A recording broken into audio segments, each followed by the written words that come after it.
Hello everybody and welcome back to the Fortress of Solitude. Today we're going to be talking about JSA issue 13 by Jeff Lemire, Gavin Guidry and Luis Guerrero. After the big two-part Ragnarok event, the JSA heads back to the past for a much needed Year 1 story arc, which finds World War II in full swing, with Hitler just launching his attack on Britain as the various members of what would become the JSA go about their lives outside of their costumes, teaching in schools, making big business mergers and filling transport planes with archaeological equipment. A person wonders if they have any idea what's coming to them, and another knows that what's coming is already there, but it's too soon to tell if these people will survive. Al Pratt grabs a paper and heads home, going over his research on the various drug-related crimes taking place in the city before grabbing his Atom costume, ready to hit the town and maybe some thugs. Across the world, Carter Hall and Shira Hall go over their maps, planning on camping near the river before heading deeper into the jungle in search of a temple. Shira wonders why Carter should trust his map, but he knows that the temple of the Fithra is down there and they will find it in time, since his friend Kent Nelson gave him this map. At Midwestern University, Jay Garrick's research is interrupted by Joni, who wonders if he's taking private meetings. Jay is happy to see his girlfriend, knowing he's always got time for her. Rex Tyler, meanwhile, thinks something stinks about his current merger with Starco, wanting to pay them a visit one last time. But he knows he's not going as Rex Tyler, he's going as Hourman. Jeff Lemire really makes blending the casualness of everyday life with superheroics look so easy to do. And this opening with the team going all about their own thing is a great way to open your origin arc. While I have not been reviewing it, I have been keeping up with JSA and what's been going on in the book, and Lemire does this stuff all throughout the book, blending that just like people just going about their day having a casual life, and then there's the superhero action, and that's really a highlight for me. I really like that sort of stuff. It feels like a lot of that is missing from modern comics. Over in Gotham City, Alan Scott meets with Gordon, an old friend from his college years. The two friends hug and have dinner, reminiscing over the college days and how Gordy almost quit their engineering program. Alan playfully says he's a bit angry his friend outbid him on the recent subway project in Gotham, but Gordy knows that he had Starco backing his bid, something he's clearly distraught about. Gordy quickly asks if Alan was followed there, before asking if Alan can keep a secret about the subway expansion project. Alan knows he can, but Gordy knows that it might not matter since all of this runs so deep and so far that they might not actually stand a chance. Alan just wants to know what's going on with his friend, but he becomes spooked, getting up and declining to tell Alan anything, saying that he's just being silly and he really just needs more sleep since he's exhausted. Before Alan can stop him, Gordy runs out of the restaurant, almost like he is being followed. I'm loving the corporate espionage intrigue going on here with Alan Scott's story intersecting into Hourman's story about Starco and what they are up to and all the shady shit they've been doing. This is stuff that we really only see in Batman comics. When a writer wants to do something with Bruce Wayne, there's something going on in his company and he's got to find out what's going on, why people are going behind his back. So I like that Lemire is applying it to the JSA members, since a lot of them were involved in 40s era corporate stuff. Hell, half of the members are industrialists themselves or people in the corporate sector themselves. So I like that they're blending that into the book as well. It also feels a very of the era storytelling with them too. The war is ramping up, these companies are getting desperate and greedy, so the heroes are there to stop them. Elsewhere, Hourman arrives at Starco headquarters, popping his special pill that will give him his powers for 1 hour. He starts his stopwatch and heads into the building, knowing that he's on the edge of a huge mistake trying to make the merge with Starco, and while the board has been pressuring him to go through with it, he knows something smells fishy with the company. Ripping his way into their building's warehouse, he finds the security guards are all unconscious, somehow in a very deep sleep. Hearing a click nearby, he dives at a nearby moving shadow, tackling it down only to find it's one of his old friends, Wesley Dodds. Wesley suggests that they use their code names since they don't know who could be listening to them. He asks Hourman what he's doing there, but Hourman just wants to know why Sandman is there, learning that he had a dream about this place, leading Hourman to the place that he saw in his dreams, the place where he was killed. So if the book continues these smaller teams, 2 or 3 heroes working a case that probably eventually connects all together and all the heroes come together, is going to be a really great idea. It's going at a good pace, there's a great ratio of heroes to story, and everyone seems to be getting a focus in some way or another.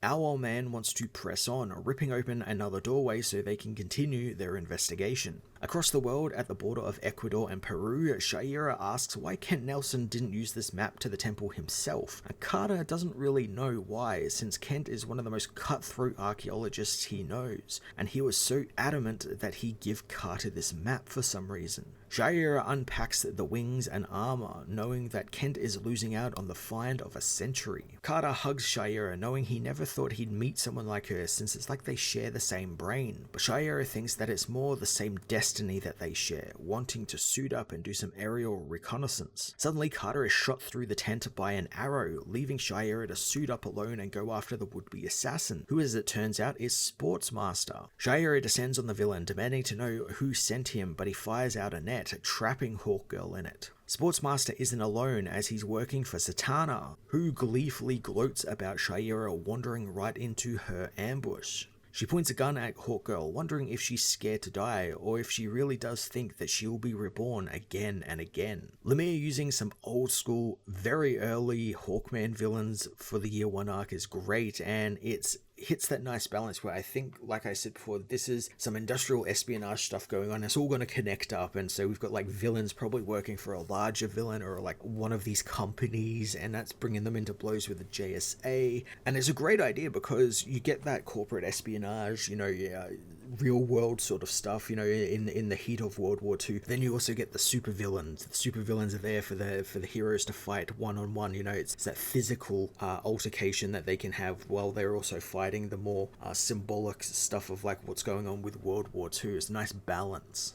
Back at Midwestern University, Jay leaves his office and is met by a young man named Johnny Thunder, whom thinks that maybe they can help each other out. So I never really realized just how much Johnny Thunder looks like Jimmy Olsen here, especially with the green suit and red bow tie look. He's just missing a camera and some freckles. Johnny quietly reveals to Jay that he knows the man is the Flash, but Jay grabs the boy, pulling him into a darkened alley as he asks if this is some type of prank. Johnny knows that his secret is safe with them, and Jay wants to know who else knows about this theory Johnny has. So Johnny is quick to tell him about his Thunderbolt, showing him the magic pen that houses the genie he uses to help battle evil. Jay again doesn't take him seriously, thinking this is some type of fraternity prank, wanting to just go home since he's had a very long day. Johnny desperately tries to stop Jay from leaving, since he and the genie want to be just like Jay and be mystery men like the Flash of Keystone City. Jay cracks and gets angry at Johnny, demanding that he keep that nonsense to himself, not wanting to see the kid hanging around here anymore. I hope Jay and Johnny start as a unit, they get paired up in the story in some way, since I like the whole hero sidekick dynamic they got going on here. It's young Johnny wanting to just learn the superhero ropes, so Jay takes him under his wing and teaches him and the genie about being a hero. I do think that there is a cool story to be told there. In Gotham's East End, a gambling den is blown open by the Atom, who tells the gun-toting goons inside that the cops ain't there this time. The men aren't scared of the small-stature hero, joking how they didn't know the circus was in town. Atom cracks his knuckles, wondering who's first, and moments later, all three men are beaten to a pulp as the Atom looks over their lair, finding drugs and money and guns, but also a secret staircase. And upon descending the stairs, he finds a basement, and turning on the light, he finds Nazi propaganda, along with plans and materials for the Committee of a Pure America, something which angers Al very much. So obviously the JSA would be fighting Nazis, being that they get involved in World War II, but I'm liking how it's starting in America with this committee, and with a threat that was an actual real committee. The committee is actually something that existed in real life and tried to take off in America before the US joined World War II after Pearl Harbor. I'm all for heroes punching Nazi scum, so I look forward to the Atom laying a beatdown on them. While Al investigates the Nazis, a voice wonders if someone feels the darkness creeping in on the world, and the other person does, finding that the cold trindles are everywhere as true evil is now upon them. The voice wonders if these heroes, these men and women, are the ones who will face it since they seem so human. As the various heroes who would be the JSA investigate their cases and go about their lives, the voice knows that them being human is the point, since their passion, rage, fear, love, and secrets is what will help them win the day, and the imperfections will bind them together as a unit. Alan meanwhile heads round to Gordon's place, finding his apartment door open. He heads inside knowing that he was worried about his friend, and inside the apartment he finds his best friend has been murdered, killed with a knife that is still sticking out of his chest. Alan turns into the Green Lantern, vowing to find his friend's murderer, as the voice knows that these people will be drawn together by tragedy and will emerge from the other side as a great force, and not just an alliance, but a society. JSA issue 13 was a great beginning to the new Year 1 story arc, and a pretty great jumping on point.